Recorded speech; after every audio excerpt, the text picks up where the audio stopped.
Hello everyone, আশা করি সবাই অনেক ভালো আছেন। আজকে আমরা কিছু এমসিকিউ হ্যাক দেখব। আহ, আজকে পার্টিকুলার যেই টপিকটার উপর আমি কথা বলবো সেটা হচ্ছে এএমজিএম ইনইকুয়ালিটি।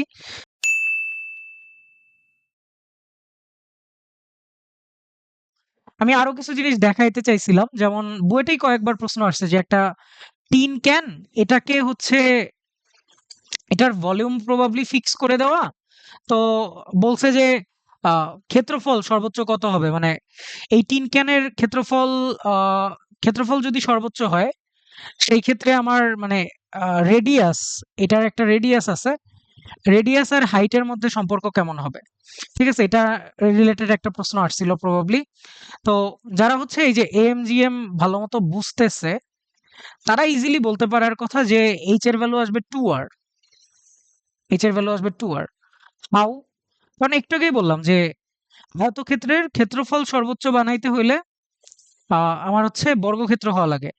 আর আহ আয়তক্ষেত্রের পরিসীমা, কোন একটা আয়তক্ষেত্রের মানে ক্ষেত্রফল দিয়ে দিছে, এখন বলছে যে পরিসীমা সর্বনিম্ন বানাইতে হবে।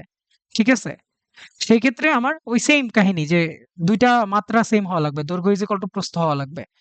আচ্ছা, মানে আয়তক্ষেত্র কোথা থেকে আসতেছে অ্যান্ড অল, এইখানে মানে আমাকে বলছে যে ভলিউম ফিক্সড। আর এরিয়া আমাকে বলছে যে মিনিমাম এরিয়া ইউজ করতে, মানে মিনিমাম টিন ইউজ করতে বলছে। টিন মানে তো এই যে এই এরিয়াটা, এই যে নিচের এরিয়াটা, এটা ঠিক আছে পুরোটা। আবার এমন না যে খালি বক্রতলের এরিয়া বলছে, তাহলে অনেক আলাদা আসবে। বাট যদি পুরাটা বলে, সেই ক্ষেত্রে আমরা বলতে পারি যে এরিয়াটা অ্যাকচুয়ালি অনেকগুলো আয়তক্ষেত্রের পরিসীমা দিয়ে তৈরি। এটা আসলে একটু ভিজুয়ালাইজ করা লাগবে। মানে লেটস সে আমার কাছে একটা আয়তাকার ফ্রেম আছে। ঠিক আছে, এই আয়তাকার ফ্রেম আছে একটা। আচ্ছা, এটা অন্য কালার দিয়ে লিখলে আশা করি একটু ভালো হতো। এই যে আমার কাছে একটা আয়তাকার ফ্রেম আছে। ঠিক আছে, এই আয়তাকার ফ্রেমটাকে যদি আমি একটু করে কোণ করে ঘুরাই, বিভিন্ন অ্যাক্সিসের সাপেক্ষে, মানে এই অ্যাক্সিসটার সাপেক্ষে, তাহলে আমরা অ্যাকচুয়ালি বুঝতে পারবো যে এইখানে অ্যাকচুয়ালি যে বাইরে আমার টিনটা আছে বা টিনের যে এরিয়াটা আছে, এই এরিয়াটা মিনিমাম হইলে এই যে আয়তক্ষেত্রটা আছে, যে ফ্রেমটা আছে আয়তাকার ফ্রেমটা, সেই ফ্রেমটার পরিসীমাও হইতেছে মিনিমাম হওয়া লাগবে।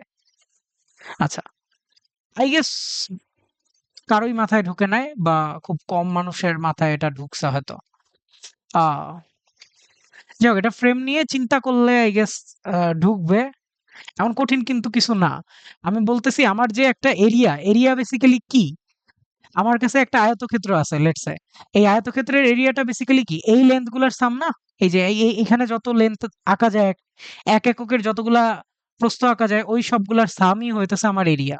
ঠিক আছে, একদম সূক্ষ্ম সূক্ষ্ম যদি আমি সাম আঁকি, সরি ওই যে দৈর্ঘ্য আঁকি আর কি, ঠিক আছে, প্রস্থ আঁকি বা দৈর্ঘ্য আঁকি, তেমনি এইখানে যদি এরকম অনেকগুলা ফ্রেম আমি আঁকতে পারতাম, অনেকগুলো ফ্রেম যদি আঁকতে পারতাম, সেই সবগুলো ফ্রেম জাস্ট সুতা চিন্তা করি, লেটস সে সুতা।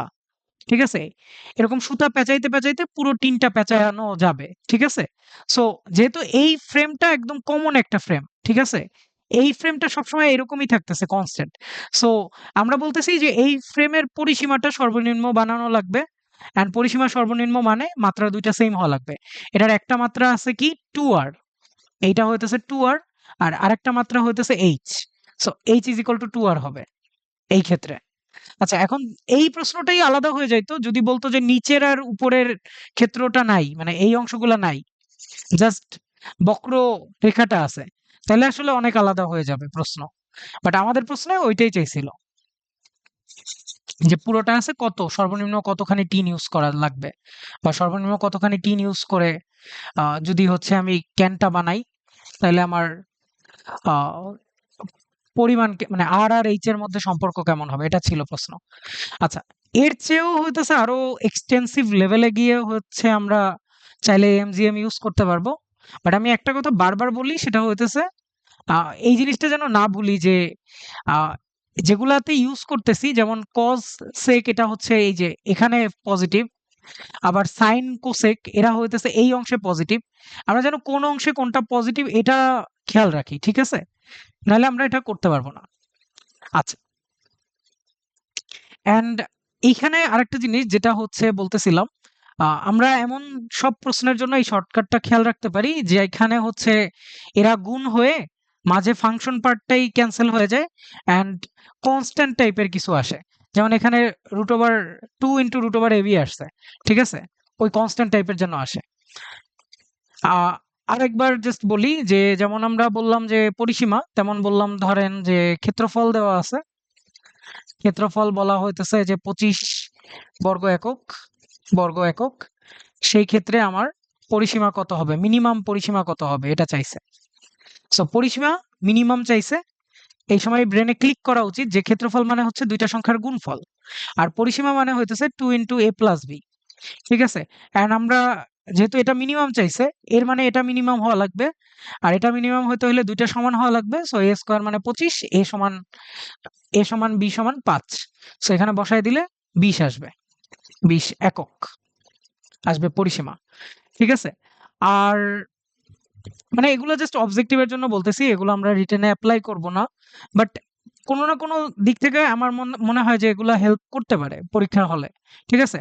কথার কথা আমি তো সিকিউরিটিতে গিয়ে এই অবজেক্টিভটাই পাইছিলাম, ওই যে প্রথম যেটা নিয়ে কথা বললাম, যেটার অ্যান্সার হবে 12। আচ্ছা, ঠিক আছে, ভিডিওটা অনেক বেশি লেন্দি হয়ে গেছে, আমরা অনেকগুলা জিনিসের পরিচয় দিতে গিয়ে অনেক বেশি কথা বলে ফেলছি। Sorry for all that. আশা করি এই ভিডিও থেকে আমরা কিছু শিখতে পারছি। Okay, tata.